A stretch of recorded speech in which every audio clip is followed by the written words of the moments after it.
Hello everyone আজিৰ ভিডিঅ'লৈ স্বাগতম জনাইছোঁ। আজিৰ কেইবাটাও গুৰুত্বপূৰ্ণ খবৰ। এই মুহূৰ্তত এক ডাঙৰ খবৰ, চিৰাঙৰ ফুটবল খেল চলি থকাৰ মাজতে এক অঘটন। বজ্ৰপাত পৰি নিহত স্বামী স্ত্ৰীসহ 3জন। চিৰাঙৰ বেলতলৰ নিকটৱৰ্তী অস্থায়ী বাৰীত বজ্ৰপাতত নিহত 3জনকৈ লোক। ফুটবল খেল চলি থকাৰ মাজতে পথাৰত হঠাতে বজ্ৰপাত হোৱাৰ ফলত উক্ত ঘটনা সংঘটিত হয়। বজ্ৰপাতত নিহতসকল হ'ল দিলীপ মুছাহাৰী, মানকেশ্বৰ বসুমতাৰী আৰু ৰয়ান্তী বসুমতাৰী। মানকেশ্বৰ বসুমতাৰী আৰু ৰয়ান্তী বসুমতাৰী দুয়ো আছিল পতি পত্নী। দুয়ো খেলপথাৰত পাণ তামোলৰ দোকান দিছিল আৰু এই সময়তে এই বজ্ৰপাতত 6জনতকৈ অধিক লোক আহত হয়। ইফালে ৰাজ্যত বিশেষ মেট্ৰিক পৰীক্ষা 1 অক্টোবৰৰ পৰা আৰম্ভ। পৰীক্ষাসূচী প্ৰকাশ কৰে সেৱাই।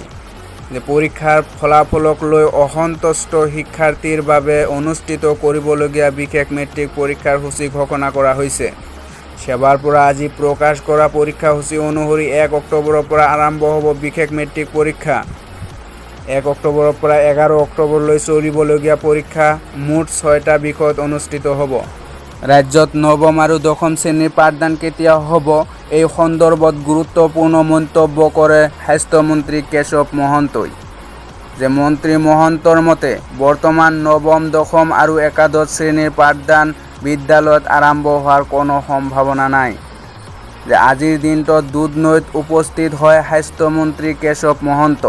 নতুনকৈ স্থাপন হ'বলগীয়া আয়ুৰ্বেদিক চিকিৎসালয়ৰ ক্ষেত্ৰ পৰিদৰ্শন কৰাৰ লগতে ইতিমধ্যে নিৰ্মাণ কাৰ্য সম্পূৰ্ণ হোৱা আয়ুৰ্বেদিক চিকিৎসালয়খন অতি শীঘ্ৰে আয়ুৰ্বেদিক মহাবিদ্যালয়লৈ উন্নীতকৰণৰ ঘোষণা কৰে মন্ত্ৰীগৰাকীয়ে।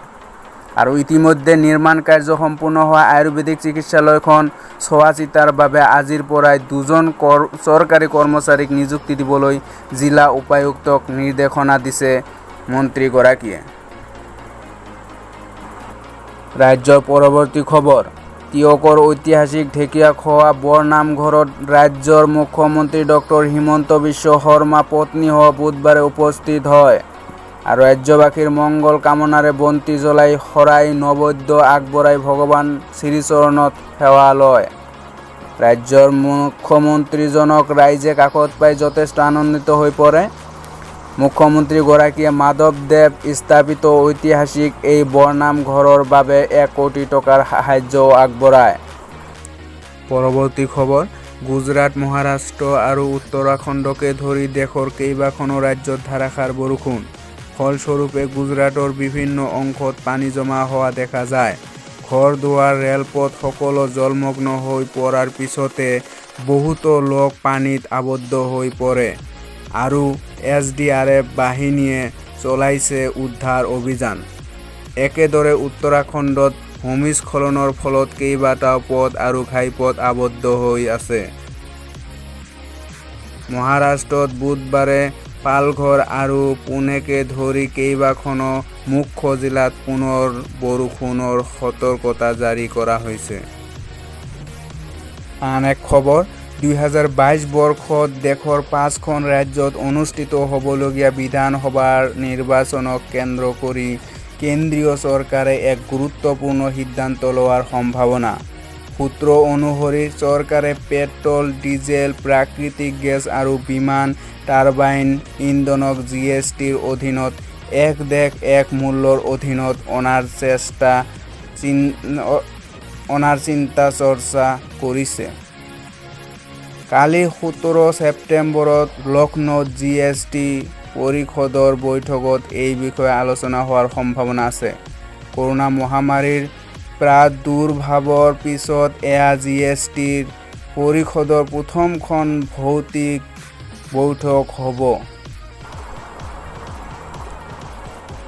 পৰৱৰ্তী খবৰ, T20 বিশ্বকাপৰ খেলুৱৈৰ সম্পূৰ্ণ তালিকা প্ৰকাশ। কোন কোন খেলুৱৈয়ে পালে স্থান।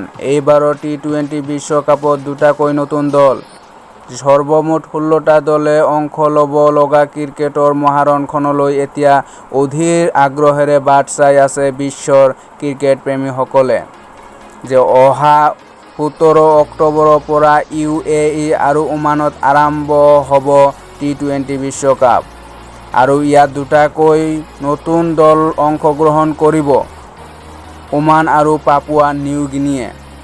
ইতিমধ্যে প্ৰতিটো দলেই নিজা নিজা খেলুৱৈৰ তালিকা ICC কৰ্তৃপক্ষক জমা দিছে।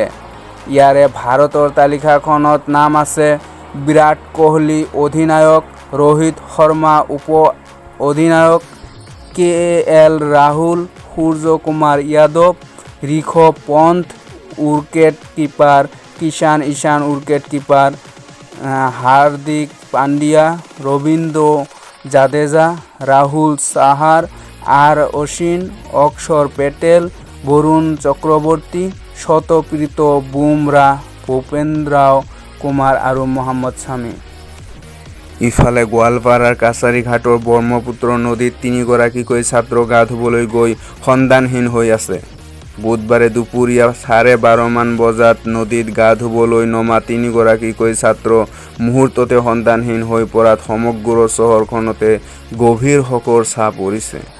গোৱালপাৰা আৰক্ষীয়ে SDRFৰ সহযোগত সন্ধানহীন ছাত্ৰ 3গৰাকীৰ অনুসন্ধান কৰে যদিও সন্ধিয়ালৈকে কোনো সন্ধান উলিয়াব নোৱাৰিলে।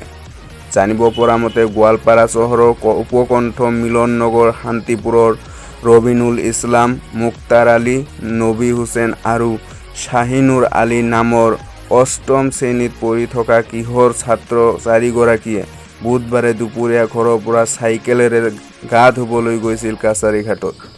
ইয়াৰে ৰবিনুল নামৰ ছাত্ৰজনে নদীৰ পাৰত চাইকেল আৰু কাপোৰ পহৰা দি আছিল আৰু আন 3জনে গা ধুবলৈ নামিছিল নদীত। নদীত নামি সাঁতুৰি থকা সময়তে 3গৰাকী দ পানীত ডুব যায় বুলি প্ৰত্যক্ষদৰ্শী ৰবিনুলে আৰক্ষীক কয়। পানীত ডুব যোৱা 3জনে সাঁতুৰিব নজনাৰ ফলত এই ঘটনা সংঘটিত হয়। আন এক ডাঙৰ খবৰ, অসম চৰকাৰৰ প্ৰাথমিক শিক্ষা বিভাগে 2021 বৰ্ষত অনুষ্ঠিত কৰিবলগীয়া টেট পৰীক্ষা সম্পৰ্কে আজি এক জাননী প্ৰকাশ কৰিছে। জাননী অনুযায়ী অসমৰ 27খন জিলাতহে টেট পৰীক্ষাৰ কেন্দ্ৰ দিয়া হৈছে। তাৰ বিপৰীতে ধুবুৰী, গোৱালপাৰাকে ধৰি 7খন জিলাত টেট পৰীক্ষাৰ কেন্দ্ৰ দিয়া হোৱা নাই। ইয়াকে লৈ ৰাইজৰ দলৰ নেতা তথা সম্পাদক আশ্ৰাফুল হুছেইনে পৰীক্ষা কেন্দ্ৰ সন্দৰ্ভত চৰকাৰক এনে সিদ্ধান্তক লৈ প্ৰশ্ন কৰে। এনে কাৰ্যই বিজেপিৰ বৈষম্যমূলক নীতি স্পষ্টভাৱে প্ৰকাশ কৰিছে বুলি মন্তব্য কৰিছে ৰাইজৰ দলৰ নেতাজনে। ৰাইজৰ দলৰ নেতা চৰকাৰৰ এনে নীতিৰ তীব্ৰ সমালোচনা কৰাৰ লগতে অসমৰ প্ৰতিখন জিলাতে টেট পৰীক্ষা কেন্দ্ৰ দিয়াৰ দাবী জনায়।